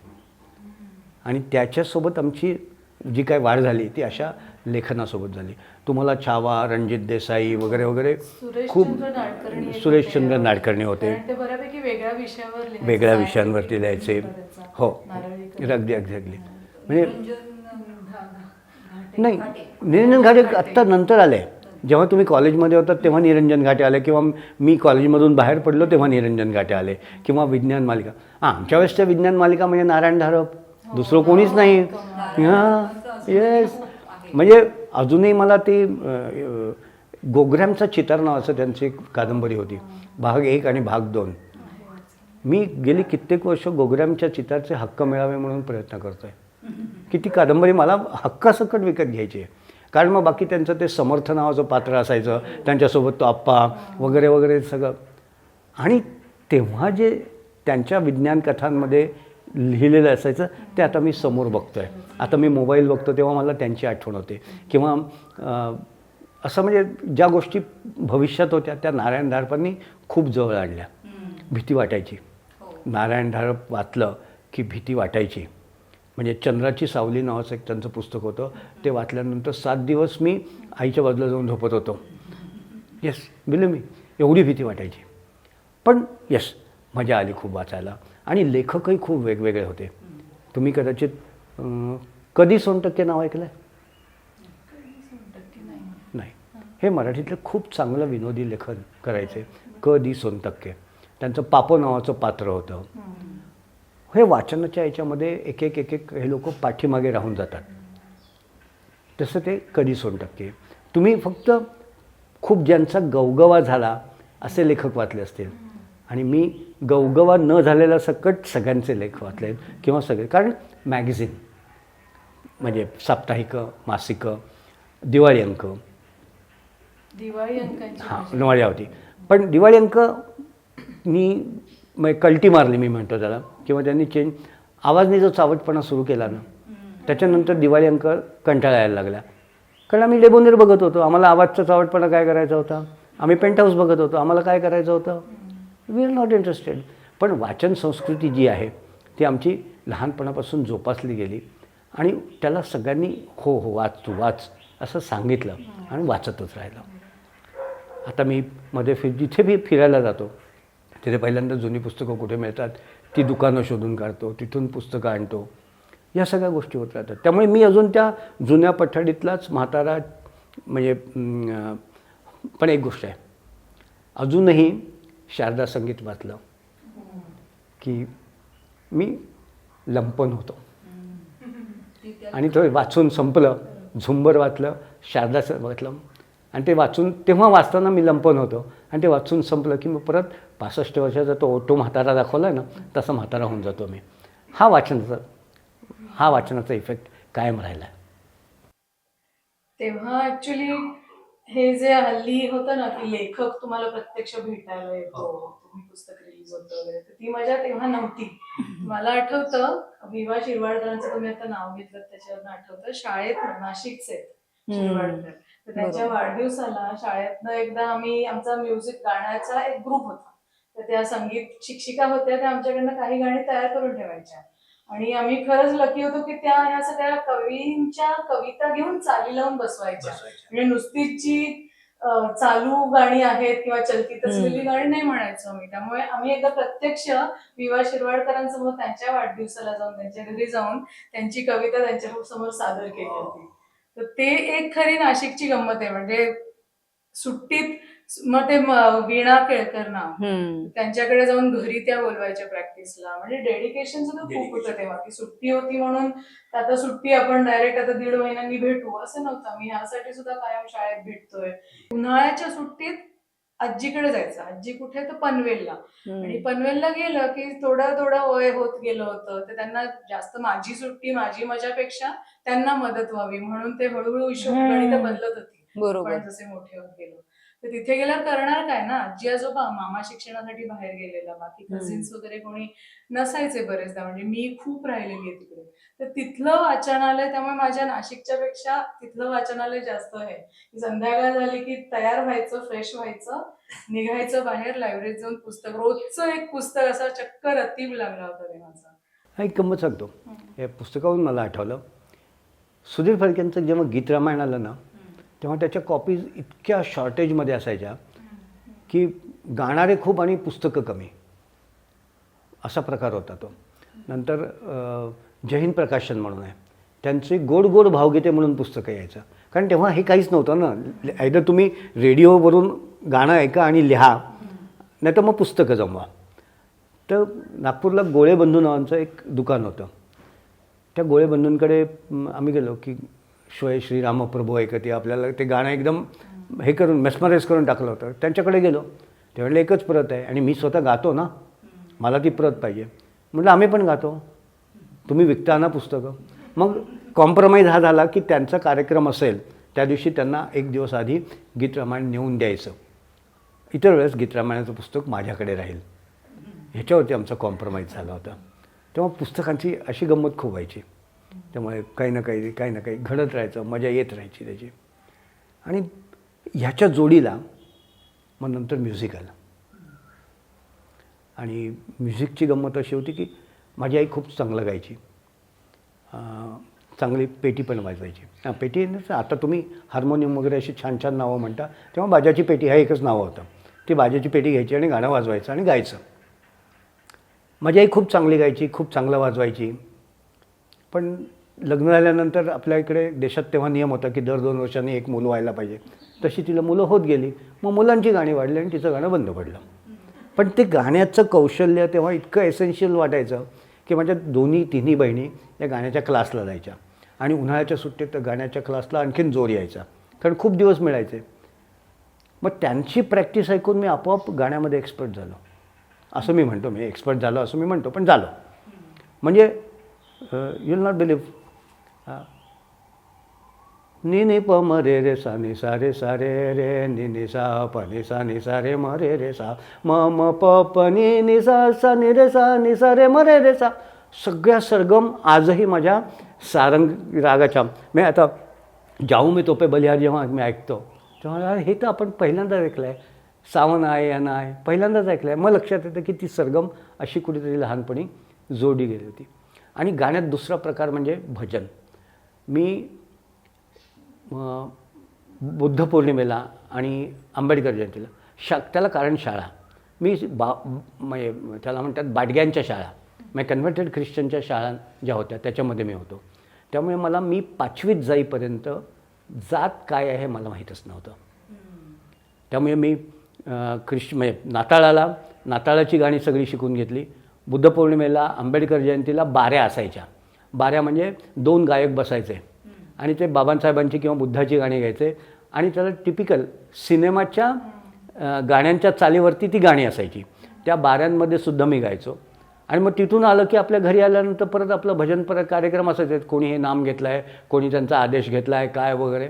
आणि याच्यात सगळ्यात म्हणजे आवडते गायक म्हणजे भाटकर बुवा, म्हणजे रमेश भाटकरचे वडील. त्यांना तेव्हा भाटकर बुवा हेच नाव होतं. आणि त्यांच्या गवळणी इतक्या सुरेख असायच्या की मग त्यांच्या आवाजात ती गवळण म्हणायची. हे एक चॅलेंज असायचं आणि ते चॅलेंज जिंकायचं नेहमी. मी तुला एक उदाहरण देतो. वारियाने कुंडल हाले, डोळे मोडीत राधा चाले, ही त्यांची गाण्याची स्टाईल होती. आणि ही तशीच्या तशी 150-200 अभंग वगैरे वगैरे. सोबतीला बाकी गाणी होतच, पण गाणं हा अत्यंत एसेन्शियल प्रकार होता.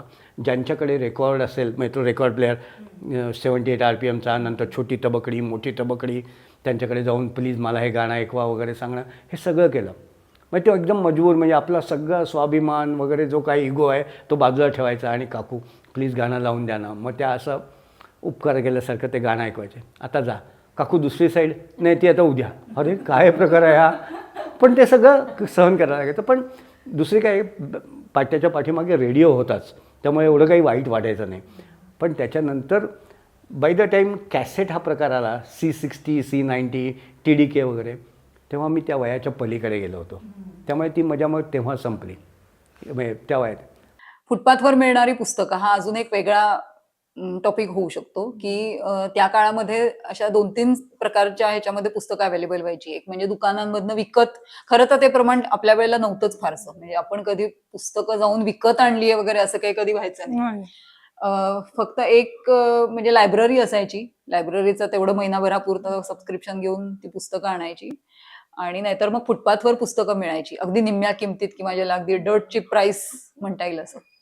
आणि आपल्यामध्ये एक नाशिकला जोशी बुक डेपो होता, न्यू अँड सेकंड हँड, म्हणजे तिथे सगळी, तुला आठवत असेल आपण ती सगळी सेकंड हँड ते पुस्तकं महाराष्ट्र बुक डेपो पण होता तिकडे पुढे. तर तिथून पुस्तकं आम्ही आणायचो. आणि इथे मुंबईत आल्यानंतर सुद्धा ती पद्धत बघितली. म्हणजे तेव्हा माहितीये का, तुम्ही मला आठवत, म्हणजे माहित नाही तुम्ही पण यायचं का, पण वर्षाचं शॉपिंग तेव्हा ना उन्हाळ्याच्या सुट्टीत मुंबईला यायचं, दादरला जाऊन कपडे खरेदी करायचे, फोर्ट फाउंटन वरती जाऊन ही पुस्तकं तिथे सगळे फुटपाथवर असायचे, ती पुस्तकांचे सगळे चाळून यायचं. आता तेव्हा आपल्या पद्धतीची पुस्तकं तेव्हा फारशी लहान मुलांची मिळायची मला आठवत नाही, पण पुस्तकांचा अनुभव आहे की आई जाऊन तिचा तो इंटरेस्ट कायम असायचा पुस्तकं घेणं. आम्ही अजूनही जातो, म्हणजे अजून कधीतरी, म्हणजे गंमत म्हणूनही जातो की चला मुंबईत शिफ्ट झाल्यानंतर चला गंमत म्हणून, आज आता बाकी कुठे फिरायला स्कोप नाही, तर चला साऊथ मुंबई ट्रेननी जायचं, तिथे उतरायचं, पायी पायी फिरत फिरत फिरत पार मग ते जे वगैरेच्या याच्यावरनं जाऊन. आणि ती एक वेगळी मजा आहे, म्हणजे त्याची हे नाही, आपण किती वेळ तिथे उभं राहून, इव्हन मॅजेस्टिक मध्ये सुद्धा. तर तो एक वेगळा हे आहे. आणि पुस्तकांची म्हणजे पेटी वाचनालय, जे आपल्या वेळेला शाळेत असायचं, शाळेमध्ये पेटी यायच्या नाही शाळेत तेव्हा ती पेटी खास निघायची, आणि मग ते मॉनिटरला फक्त हक्क होता की किल्ली पण तिच्याकडे असायची. म्हणजे आमच्या वर्गाची जी मॉनिटर असायची तिच्याकडे ती किल्ली असायची. मग त्या वेळेपुरतं तिला जरा मस्का लावायचा. कोणाकडे चांगलं पुस्तक गेलेलं थोडं मनधरणी करून काहीतरी. त्यावेळेला मग मॉनिटर भाव खाऊन जात असेल ना. मॉनिटर भाव. पुस्तक परत न देणं ही खूप मोठी आयडिया होती की एखादं पुस्तक आवडलं की समोरच्यानी जोपर्यंत त्याला आठवण होत नाही आणि तो मागत नाही तोपर्यंत पुस्तक द्यायचंच नाही. आणि मग असे थोडे दिवस गेले की तो विसरून जायचा. आणि मग हिंदीमध्ये या विषयावरती एक पुस्तक पिशाच नावाचा लेख पण आहे. पुस्तक पिशाच म्हणजे दुसऱ्याची पुस्तकं चोरणारी लोक. मग लेखक आठवत नाही, पण त्या याचं नाव आहे पुस्तक पिशाच. तर ह्या एक सवयी लहानपणी होतं की तो काय वाचणार आहे, मी माझं वाचून झालं मी ठेवतो, आठवण झाली तर द्यायचं, नाही तर नाही. एस्पेशली काकोडकरांची पुस्तकं जेव्हा आली ना तेव्हा या चोऱ्या खूप सुरू झाल्या. कारण काकोडकरांनी आमच्या पिढीला रोमान्स एक्सप्रेसमध्ये बसवलं. म्हणजे सीमा, तिचे आरक्त होणारे गाल, तो राजाराम, त्याचा सूट वगैरे, त्याचं एकदम भव्य दिव्य वाटायचं. आणि मग झालं. म्हणजे ॲक्च्युली वी ऑलवेज बिलीव्ह की we are from another planet. खरं म्हणजे आम्ही वेगवेगळ्या प्लॅनेटवरून आलेले लोक आहोत आणि आम्हाला भूक लागली होती, पण इथल्या पृथ्वीवरच्या लोकांना समजलं नाही, त्यामुळे आम्हाला शाळेत टाकून दिलं आणि खायला घातलं वगैरे वगैरे. पण मग ते राजाराम राजे आणि हे भेटले तेव्हा मग रोमॅन्स एक्सप्रेसची सफर सुरू झाली. आणि अधूनमधून अजूनही ती वेगवेगळ्या स्टेशनवर थांबत चालते असं आपण म्हणायचं. पण या सगळ्या याच्यामध्ये मला एक नाट्यछटा आठवते, ती म्हणजे अहो मला वाचता येत आहे. दिवाकरांची ही नाट्यछटा होती.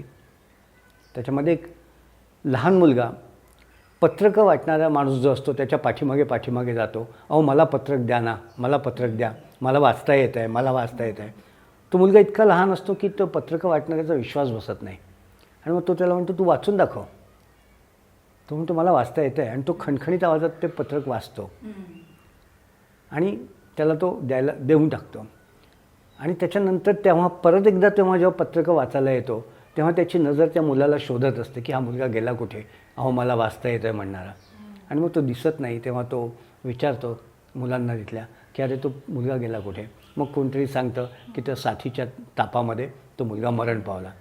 ही जी स्टोरी आहे ना ही इतकी त्यावेळेस चटका लावून गेली होती की काही दिवस मी पुस्तक वाचणंच बंद केलं होतं. That was a gap. पण काही नाही, मग नंतर मग ते म्हणजे ते दारू किंवा तंबाखूवाल्यांसारखं आहे की घरी ओरडले की शपथ घ्यायची की मी आजपासून काही करणार नाही आणि मग 7 दिवसांनी परत सुरू करायचं. पुस्तकाच्या वाचनाचं तसंच आहे, चालू राहतं ते आणि ते अनएंडिंग आहे. आजच्या तारखेला माझ्याकडे साधारण 3,000 ते 3,500 पुस्तकं असतील. अधूनमधून मी म्हणतो की ते वेडिंग आउट करीन आणि मग त्यातली अनावश्यक पुस्तकं काढून टाकेन वगैरे, काहीही होत नाही. ते तसंच राहतं. घरात पुस्तकं ठेवू देत नाही. त्यांचं घरवाल्यांचं कॅल्क्युलेशन क्लिअर आहे. 20,000 रुपये स्क्वेअर फुटाची जागा आहे. तुझ्या पुस्तकांची लायकी आहे का 20,000ची? तर तू इथे ठेव, नाही तर घराच्या बाहेर ठेव.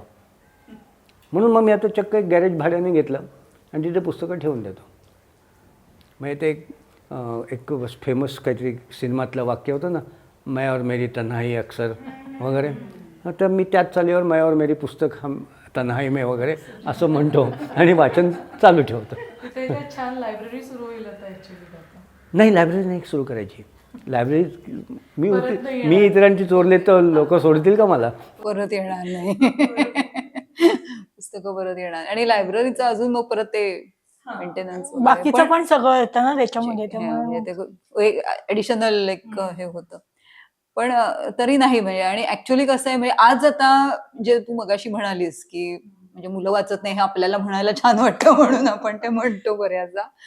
पण हे काय आहे म्हणजे तुझी काय मुलं तू शाळेत करणं शिकवलेलं आहे विश्वज्योत सारख्या, तर तिथलं हे काय होतं या बाबतीतलं वाचन संस्कृती माझं एकत्र? खरंच म्हणजे मी पण एका वेळेस असा विश्वास ठेवायचा की मुलं हल्लीची वाचतच नाहीत पुस्तकं वगैरे, पण कुठेतरी तो ना एक गैरसमज आहे आपला की मुलांना आपण काय वाचावं असं आपण वाटत असतं ते वाचत नसतील, पण मुलांना ज्या गोष्टींमध्ये इंटरेस्ट आहे ते व्यवस्थित वाचतात. कधीतरी तर टीव्ही नवीन आला, रेडिओ नवीन आला, टीव्ही नवीन असणारच, तेव्हा सुद्धा रेझिस्टन्स होता. मला आठवतं पुस्तकं वाचण्याला सुद्धा आजीच्या आठवणीमध्ये आठवतं. आजी 1914चा जन्म, त्यावेळेस किती पुस्तकं ही म्हणजे एक लक्झरीच होती. त्यांना काही पुस्तकं मिळायची नाहीत. मग त्याच्या पुढची जनरेशन आई आणि बाबा. आई आणि बाबांची बॅकग्राऊंड खूप वेगळी आहे. बाबा बऱ्यापैकी गरिबीच्या परिस्थितीतनं मोठे झाले आहेत, आई अशा सुखवस्तू घरातली आहे. तर आईच्या आठवणींमध्ये पुस्तकं वगैरे सगळ्या चैनीच्या गोष्टी होत्या, पण बाबांना कधी मिळालं नाहीत. त्यामुळे तर रद्दी विकायला जायचं तेव्हा वाचून काढणार, मग रद्दी विकून त्यातनं मिळालेल्या पैशातनं आपलं शिक्षण, असा एक प्रकार होता. त्यामुळे आईकडनं ज्या वेगळ्या गोष्टी ऐकायला मिळतात, त्यांच्या जनरेशन मध्ये सुद्धा पुस्तकं चैन होती तोपर्यंत. म्हणजे इव्हन आजच्या घडीला मी स्वतः जेव्हा पुस्तकं घ्यायला जाते त्या पुस्तकांचे छान म्हणजे पेपर बॅग घेऊयात का, मग ते सेकंड वाली असतात ज्याचं प्रिंट थोडं खराब असतं, म्हणजे त्या पुस्तकाच्या टायटलवरनं आपण ठरवलं ना की कुठच्या प्रकारचं पुस्तक घ्यायचंय, कलेक्टर्स आयटम आहे का पुढे पास केलेलं चालेल, असं ते वेगवेगळ्या कॅटेगरी होतात. पण त्याचं पण बजेटिंग करावं लागतं. असं मनात उठलं आलं आणि गेलोय पुस्तकं विकत घेऊन, म्हणजे ती दिवाळीची खरेदी असते की जी अशी छान छान पुस्तकं असतात, लिस्ट बनवायची, त्याची खरेदी करायची. तर ती हळूहळू आमच्या दोघांची करता करता अमल तिसरा ऍड झाला, मग त्याच्या हिशोबाने पुस्तकं ऍड केली. तर तो खूप आवडीने पुस्तकं वाचताना मी पाहिलंय. आणि मजा म्हणजे त्याच्याबरोबर जेव्हा नव्याने पुस्तकं वाचायला सुरुवात केली आम्ही लहान मुलं असताना, इतकी छान छान पुस्तकं, म्हणजे त्यांची टेक्स्चर वेगळं आहे, कलर आहे, प्रिंटिंग क्वालिटी आहे, इव्हन कंटेंट वाईज जे आपल्याला कधी पर्स्पेक्टिव्हच वेगळा असू शकतो ते तिथून दिसतं. म्हणजे छोट्या छोट्या मुलांच्या पुस्तकातनं असं नाहीये की फक्त संस्कार वर्गातनच फक्त आपल्यावरती खूप छान संस्कार झाले, ते शेवटी सिलेक्ट करून आपण पोहोचलो तर ती मिळतात. आणि तर मग हळूहळू तो मोठा होत गेला. फोन आला, मग लॉकडाऊन आला, म्हणजे फोन तर अपरिहार्य मुलांच्या प्रत्येक मुलाच्या, म्हणजे नाही म्हणण्याचं कारणच नाही राहिलं. त्यामुळे फोन आला तर त्यांचा अभ्यासच जेव्हा इथे स्क्रीनवरती सुरू झालेला आहे. पण आवडीने मुलं वाचत होती, म्हणजे ते व्हिडिओ बनवतात, त्यामुळे असं फोन आलाय म्हणून स्क्रीन टाइममुळे वाचन कमी झालंय वगैरे मला असं वाटत नाही. आहेत तोटे, आहेच आहेत, नक्कीच आहेत, पण शेवटी तो स्क्रीन आपण कसा वापरायचा ते आपल्यावर आहे. आणि मुलं खरंच स्मार्ट असतात, म्हणजे ते शोधून काढतात आपल्याला काय हवं ते बरोबर शोधतात. फक्त आपण थोडं त्यांना समजून घेतलं ना की दिसतं. म्हणजे जर का दिशा चुकत असेल तर आपण असतोच ना आजूबाजूला. अदरवाईज मुलांमध्ये आवड आहे. म्हणजे हे लायब्ररीचे क्लब्स म्हणा, आमच्या इथे एक छोटासा एरिया आहे, जशी मुलं होती भावंड सगळी एक एक मुलं ना आता, तर आम्ही 4-5 जणी मैत्रिणी बरोबर येऊन आम्ही एक अशी रोहाऊसची कॉलनी आहे, तर मुलांसाठी ऍक्टिव्हिटीज हळूहळू सुरू केल्या की आता आपण सगळ्याच जणी वर्किंग आहोत, वेळ काढता येणं रोजच्या रोज सुट्ट्यांमध्ये शक्य नाही उन्हाळ्याच्या सुट्ट्यांमध्ये. मग एकीने जबाबदारी घेतली, एक ऍक्टिव्हिटी प्लॅन केली. तर तिथे रीडिंग क्लब आहे, ते मुलं ओरिगॅमी शिकतात. आम्ही इव्हन मल्चिंग करतो तिथे, की जमिनीची पुन्हा एकदा म्हणजे मशागत करून नव्याने प्लांट करायला जमीन तयार करतो. मग जर्मिनेशन हे तर शाळेतले सुद्धा आहेत. तर मुलं मी पाहिलंय, मुलं वाचतायत आणि त्यांचं आपणच थोडं ओपन माइंडेड होऊन ते ऍक्सेप्ट करणं गरजेचं आहे, की त्यांना जे हवंय ते वाचू देऊन आपण थोडं समजून घ्यायची गरज आहे. असं कुठेतरी माझा फर्स्ट हँड एक्सपिरियन्स आहे हा. त्यामुळे नाही असं काही इतका आपल्याला एवढं टेन्शनचं काम नाही. हो, कारण मी ज्या वेळेला असं ऐकते की बापरे आता वाचन लोकांचं संपलंच आहे, म्हणजे एवढं अगदी हाईप करतात ना की आजकाल कोणी Exactly. वाचत नाही, आजकाल कोणी 5 मिनिटांच्या वर बघत नाही, मग तुम्हाला कोण हे करणार किंवा तुमचं कोण वाचणार. त्यात आता AI आलंय सगळ्यामध्ये, म्हणजे ChatGPT मला 2 मिनिटात सगळं छान एकदम लिहून देतं. मग असं वाटतं अरे आपली गरजच राहणार नाही, म्हणजे कदाचित 5 वर्षात आपणही प्रॉपर घरी बसलेले असू. एवढं ते पिक्चर म्हणजे भयावह असं आहे. पण ठीक आहे, म्हणजे अजून आशेला वाव आहे थोडासा, की अजून ह्युमन एलिमेंट कुठेतरी येणार त्याच्यामध्ये. म्हणजे AI किती जरी असलं किंवा म्हणजे जरी असलं तरी त्याच्यात इमोशनचं जोपर्यंत टूल आहे, म्हणजे आपला थोडा एक वेगळ्या ह्याच्याकडे चाललोय आपण पर्स्पेक्टिव्हकडे. पण मला असं वाटतं की हे बोलणं गरजेचं आहे, कारण हे जे आजकाल म्हणजे सगळं त्याचं एक जे भूत म्हणूयात बसलेलं आहे. आपण घाबरतोच की मुलं वाचत नाहीत किंवा म्हणजे आता वाचन संपलंच असं एक जे हे निघालेलं आहे की जसं काका म्हणत होते की पुस्तकं ठेवायला जागा, खरंच घरं छोटी असतात. घरं छोटी असतात. की कितीही इच्छा असली तरी आपण नाही ठेवू नाही ठेवू शकत. टॅब बरं पडतो ना प्रवासात, एक हो, टॅब हो. किंडल घ्या, त्याच्यावरती शेकडो पुस्तकं तुम्ही हवी तेव्हा वाचू शकता. नाही, अगदी अगदी बरोबर आहे. पण म्हणजे पुस्तकं असणं हा एक भाग झाला. वर्तमानपत्र किती जण वाचतात आजकाल? मला ती सगळ्यात मोठी शंका आहे. म्हणजे मी एकेकाळी 3 ते 4 वर्तमानपत्र वाचायचो. आता मी फक्त 1 वर्तमानपत्र वाचतोय. म्हणजे न्यूज म्हणून जर तुम्ही फक्त न्यूजपेपर बघत असणार तर तुम्हाला टी व्हीवरती भरपूर मिळायचं आहे. पण एक काळ असा होता की आमची संस्कृती जी म्हणजे आमच्या पिढीची संस्कृती ही वर्तमानपत्रांनी घडवली, त्यांच्या अग्रलेखांनी घडवली. म्हणजे मला अजूनही आठवतं आहे विजयसिंग मोहिते पाटलांचं जेव्हा लग्न झालं होतं तेव्हा मी लहान होतो, म्हणजे फार फार मोठा नव्हतो. तेव्हा सोलापूरमध्ये 1 लाख लोकांना जेवायला घातलं होतं. अख्ख्या महाराष्ट्रात दुष्काळ आणि सोलापूरमध्ये लग्नामध्ये 1 लाख माणसं. त्यावेळेस भाऊ तोरसेकरनी 1 लाख जेवणाचा काहीतरी पोवाडा वगैरे घातला होता. तो मी कित्येक दिवस जपून ठेवला होता. लक्षभोजनाची कविता ती विधानसभेत पण वाचून दाखवण्यात आली होती. अशा अनेक गोष्टी वर्तमानपत्राच्या माध्यमातून घडत होत्या आणि त्याच्यातून आम्ही जात होतो. फॉर एक्झाम्पल मगाशी मी तुम्हाला इमर्जन्सीचे डिक्लेरेशनचं सांगितलं. 24 जूनला डिक्लेअर झाली. 25 जूनला टाइम्स ऑफ इंडियाच्या सडन डिमाईसमध्ये जे कॉलम असतो त्यात डेमोक्रेसीची डेथ झाली असं एक जाहिरात आली होती. ती कोणी टाकली होती माहीत नाही, पण ती अजूनही माझ्या लक्षात आहे. त्यामुळे वर्तमानपत्र, साप्ताहिकं आणि मासिकं, वार्षिकं आणि अनियतकालिक. पण हा सगळा प्रवास जो वाचनाचा आहे हा 58ला मी जन्म माझा. मी 62पासून वाचनाला सुरुवात केली. 74-75मध्ये भाऊ पाध्ये भेटले आणि वासू नाका वाचलं. आणि वासू नाका वाचल्यानंतर कळलं की आपण आता तरुण झालेलो आहोत. येस, आपण आता तरुण झालो असं ते फिलिंग आलं. आणि त्याच्यानंतर मग तिथे बालपण संपलं. तिथे उन्हाळ्याच्या सुट्ट्या संपल्या, त्यातली मौज संपली, दुसरे प्लेजर एलिमेंट्स आली आयुष्यात. पण जो उन्हाळ्याच्या सुट्ट्यांची जी मजा होती, गेम्स खेळणं, पत्त्यामध्ये दुसऱ्याला चोत्या बनवणं, हे सगळ्यात मोठी गेम होती. की त्याचे पत्ते बघायचे, त्याच्याकडे काय बघायचं आहे, मग पॅक करायचं वगैरे, हे सगळं होतं. आणि काही चांगले गेम असे होते की मगाशी मी जसं म्हटलं की 6 मॅन मॉरिस म्हणून एक गेम आहे, तो आपल्याकडे मराठीत फरमरं म्हणून होता. नंतर आमच्याकडे विदर्भात संत्र्याचा जुगार चालायचा की संत्र्यावरून सांगायचं वरती की आतमध्ये किती फोडी आहेत. जर बरोबर निघालं तर संत्र त्याचं, पण संत्र्याला एक खोड असते, आतमध्ये एक छोटीशी फोड असते, त्याच्यामुळे गणित चुकलं की दुसऱ्याच्या बाजूने निकाल. म्हणजे आजच्या निवडणुकांच्या जाहिरातीपेक्षा माहिती जी हे चालू आहे ना उत्सुकता, त्याच्यापेक्षाही संत्र्याच्या फोडीमध्ये संत्र्यामध्ये किती फोडी आहेत याच्यात आम्हाला जास्त इंटरेस्ट होता. पण ह्या सगळ्या म्हणजे हा जो काळ संपला 74-75ला हा आता परत येणार नाही हां, एक शक्यता अशी आहे की आता माझ्या 60नंतर माझ्या एक गोष्ट लक्षात आलं, मी 40नंतर लक्षात आलं की मित्र नवीन कोणी होत नाहीत.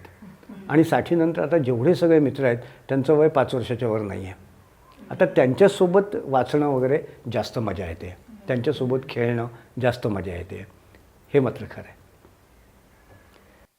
एक खूप पुस्तकांच्या बाबतीत ते होतं, म्हणजे मला पण जाणवतं की जशी शाळा सुटते आपण काही 10-15 वर्ष पूर्ण डिस्कनेक्टेड असतो आणि मग हळूहळू काही मैत्रिणी आठवायला लागतात की हा हे वाचताना तिच्या एखादीची आठवण येते, मग तिला कुठून तरी फेसबुकवर तेव्हा ऑर्कुट हो होतं, ऑर्कुट होतं तेव्हा. तशा मैत्रिणी परत असं यायच्या. शोधून शोधून काढलेलं तेव्हा, ही कुठे ती कुठे. मग आणि जेव्हा तो पहिल्यांदा व्हॉट्सअप आलं, व्हॉट्सअप ग्रुप तयार झाला आणि एकदम अशा एक एक करत अशा 70 मुली. उन्हाळ्यातली एक वस्तू तुम्हाला जर परत मिळावी अशी वाटत असेल तर तुम्ही काय मागाल? नाही, मी माझी सांगून टाकतो. मला काही झालं तरी मला बोरकूट हवं आहे, जे मी गेल्या 25 वर्षात खाल्लं नाही आहे. खरं बोलताय. रिअली. मी मुंबईत आल्यानंतर मला बोरकूटच खायला मिळालं नाही आणि मी मॅड होतो बोरकूट खाऊन आणि मला आवडतं ते. हे महत्वाचं. सगळ्यात महत्वाचं राहतं. मी अगदी काही get करते. बोरकूट हे आम्ही सुद्धा शाळेच्या बाहेर एक हातगाडीवरती ती बाई मावशी बसायच्या, शेमडी बोरं, लाल चिंचा हम्म.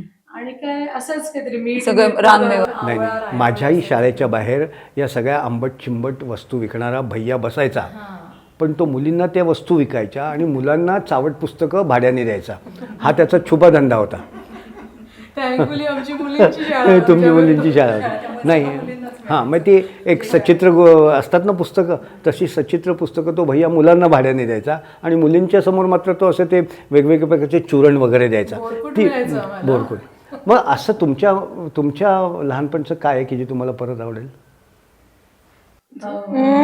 मला विचारलं तर ते द्राक्षांचे मळे, जिथे मला ऍक्सेस, लहान होते म्हणून फक्त मला कोणी न रागवता ऍक्सेस द्यायचे, मला हवी ती ताजी द्राक्ष काढून खाते. मला विचाराल तर रमेश मंत्रींचं पुस्तक मी अजूनही नाव आठवते आणि मला काही केलं नाव आठवत नाही. मला त्याचं सगळं हे आठवतंय, त्याच्यात काय होतं. एक क्रांती नावाचं पात्र होतं. अशी सगळी लहान मुलंच होती, ती सर्कस बघायला जातात आणि मग तिथून एक एक प्राणी घेऊन येतात आपल्या घरी, असं हे करून लिहिलेली ती गोष्ट होती. आणि मला ती एवढी त्यावेळेला आवडलेली, म्हणजे त्यांनी गारुड करणं म्हणतात मनावर, अगदी तसं झालेलं. आणि ते मी ऍक्च्युली आणलं होतं लायब्ररीतनं वाचण्यासाठी म्हणून, आणि ते पुस्तक मी परत केलं नव्हतं. कारण म्हणजे ते पुस्तक परत करायचंच माझ्या एवढं जीवावर आलं. म्हणजे घर बदलेपर्यंत ते तिथे होतं. नंतर पुढे ते काय म्हणजे हापापाचा माल म्हणजे गप्पा सिडकोत हा होतं ते. हो हो, हापापाचा माल गप्पा आमच्या शेजारी होतं ऍक्च्युली लायब्ररी. मला खूप लहानपणी आम्हाला म्हणजे पुस्तकं मिळाली याचं कारण आमचं म्हणजे घर जे होतं अर्धा भाग भाड्याने दिला होता आणि ते वाचनालय होतं. त्यामुळे मी लिटरली आम्ही तिथे पडीक असायचो सुट्टीमध्ये. सकाळी आपलं आवरून झालं की तिथे जे जाऊन बसायचं. आणि मग जेव्हा आम्हाला ती हे होती, तुला होती की नाही आठवत, दमा मिरासदारांची आपल्याला एक गोष्ट होती आठवते, तो मुलगा वरती लायब्ररी हे होती, मला पण होती. तो लायब्ररीमध्ये जाऊन बसतो आणि अडकतो तिथेच आणि तो माणूस कुलूप लावून जातो आणि मग वेगवेगळे लोक कसे त्याला हे करतात वगैरे. हां, मॅ नाईट ॲट म्युझियम सारखं स्टोरी होती काइंड ऑफ. पण त्याचं पण टायटल नाही मला आता आठवत, कारण ती खूप म्हणजे आम्हाला शाळेत असताना होती ती धडा एक. पण मला ते पुस्तक कुठेही मिळालं तरी, म्हणजे अशी काही काही पुस्तकं अशी हे झालेली आहेत, कोरली गेलेली म्हणतात तशी. सो पण हां, पुस्तकं मला आठवलं की तुम्हाला एक एक पुस्तक कधीही न विसरावं असं वाटत असेल ना, तर असं कुठलं पुस्तक आहे? माझ्यासाठी असेल ते हे शैलजा राजेंचं, यांच्यावरती मला आता नाव आठवत नाही त्याचं. त्याच्याशी जोडलेली आठवण माझ्या लक्षात आहे. हा, ऍक्च्युली हेच होतंय आमच्या ह्याचं. ते असं सगळं त्याचं म्हणजे ते हा, आठवतंय. तुळशीपत्र. करेक्ट. माझी बरीच आहेत, पण तरी म्हणाल तर एक ते हे आहे मला खरं तर सगळ्यात जास्त आवडलेलं पुस्तक म्हणजे पाडस. ओके. ते राम पटवर्धनांचं. ओके. हां, म्हणजे जोडी घर सोडून जातो, घरी परत येतो, बाप आजारी असतो, आई काहीतरी मदतीसाठी बाहेर गेलेली असते आणि बाप शेवटी कुंपणावरून पाडस उडी मारून जातं आणि जोडीचं बालपण संपतं. येस, इवन माझ्याकडे 1943ची पहिली कॉपी तिने लिहिलेली इंग्रजी माझ्याकडे होती. मग आता असेल अजूनही कुठेतरी, पण येस, पाडस न विसरता येण्यासारखं आहे. तू देरसू झालं वाचलंयस? देरसू जरा नाही बहुतेक तू वाचलेलं. वाचलंय? तुझ्याकडनंच मी ऐकलेलं. हा, अजून ते मी खूप वाचलेलं छान नाही. पुस्तक आहे. त्याच्यावर पिक्चर पण आहे रशियन ह्याच्यामध्ये. आणि माझं इंग्लिश आहे, म्हणजे शाळेत असताना पण मी खूप वाचलं मृत्युंजय छावा, सिंहासन एकेकाळी होतं. पण ते सगळं त्या त्या टप्प्यात टप्प्यात आवडलेली आहेत. मी आर्किटेक्चर जेव्हा जॉईन केलं ना तेव्हा बऱ्याच गोष्टी बदलल्या होत्या. मी एक तर घरातनं बाहेर हॉस्टेलला राहायला गेले, पुणे जरा मोठं शहर. ते फाउंटन हेड वाचलं, त्या आयनरॅडचं. ते वेगळं विश्व. मग त्यानंतर तिची पुस्तकं जी वाचत ॲटलास श्रग ही दोन्ही इम्पॅक्ट त्यांचा माझ्यावर खूप आहे. म्हणजे असं नाही की तीच बेस्ट पुस्तकं म्हणू शकेन मी, पण त्यांचा इम्पॅक्ट जो झाला ना त्या पर्टिक्युलर वयात तो खूपच वेगळा आहे. माझ्या बाबतीत 2 पुस्तकं. जसं मगाशी म्हटलं गोग्रामचं चितार, नारायण धारपांचं, मला ते कधीच विसरायचं नाही आहे पुस्तक.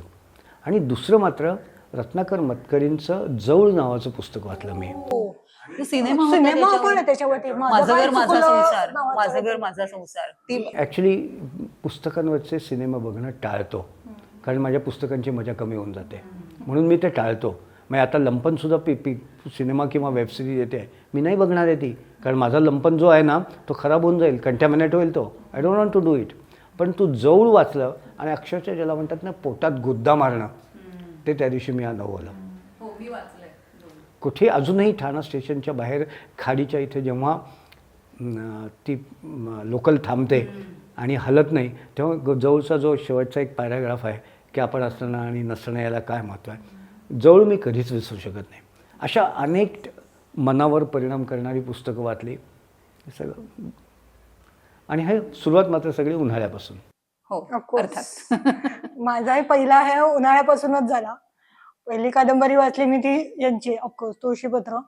त्याची आठवण सांगायची तर त्यावेळेला ही NTS साठी गेलेली परीक्षेसाठी, पुढच्या याच्यासाठी क्लासला पुण्याला होता तो. आणि त्यावेळेला मी घरी एकटी, आई बाबा त्यांच्या ह्याच्यात, आईने लायब्ररीतून पुस्तक आणून दिलं होतं, त्याचा फडशा पडला लिटरली मी.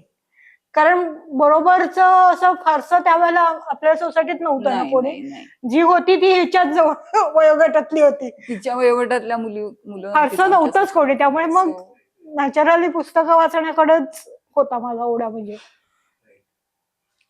पण जवळ मला आता आठवतंय, म्हणजे मी पण वाचली ती नंतर मुंबई मराठी ग्रंथ संग्रहालयाची जेव्हा मी आपलं ऍक्च्युअली असं झालं की आपण सिनेमा आधी पाहिला आणि त्या ह्याच्यामध्ये जवळ या कादंबरीवर आधारित असल्यानंतर मग ऍक्च्युअल कादंबरी काय काय आहे दिलंय वेगळी, म्हणून ती म्हणून कादंबरी वाचायला आली. की माझी पुस्तकं जी आहेत त्यांचा इम्पॅक्ट कधी कंटॅमिनेट होऊ नये म्हणून मी त्या याच्यावरती आधारित कुठलाच सिनेमा बघत नाही. मला ते खराब नाही करायचं आहे. ते माझे उन्हाळ्याचे जे आनंद होते, ते जे माझा तो नॉस्टॅल्जिया आहे, that nostalgia is I mean त्याला काही याच्यात मोजू शकत नाही मी की तो सिनेमात मोजला किंवा नाटकात मोजला नाही. त्यामुळे मी पुस्तकाचा सिनेमा नाही वाचणार. तिची मुलं आहेत जी सिनेमे बघतात आणि मग पुस्तकं वाचायला सुरुवात करतात.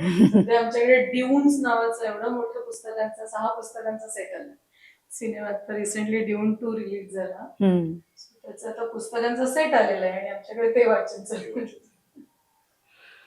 आयुष्यात जी पुस्तकं वाचली त्या पुस्तकांवरचा कुठलाही सिनेमा किंवा नाटक बघायचा नाही, कारण तिथे उन्हाळ्याच्या सुट्ट्या संपल्याचा फील येतो. हे जे वाक्य आहे हा या माझ्या मते डिस्कशनचा एक खूप मोठा हायलाइटिंग पॉइंट आहे आणि याच्यावरच आपण आज इथे थांबूयात असं मला वाटतं. एपिसोड बघताना तुमच्या सगळ्यांच्याच तुमच्या काळातल्या किंवा तुमच्या वैयक्तिक आयुष्यातल्या जो नॉस्टॅल्जिया आहे तो नक्कीच जागा झाला असेल अशी मला खात्री आहे. एपिसोड आवडला असेल तर तो लाईक करा, शेअर करा, चॅनलला सबस्क्राईब करा. धन्यवाद.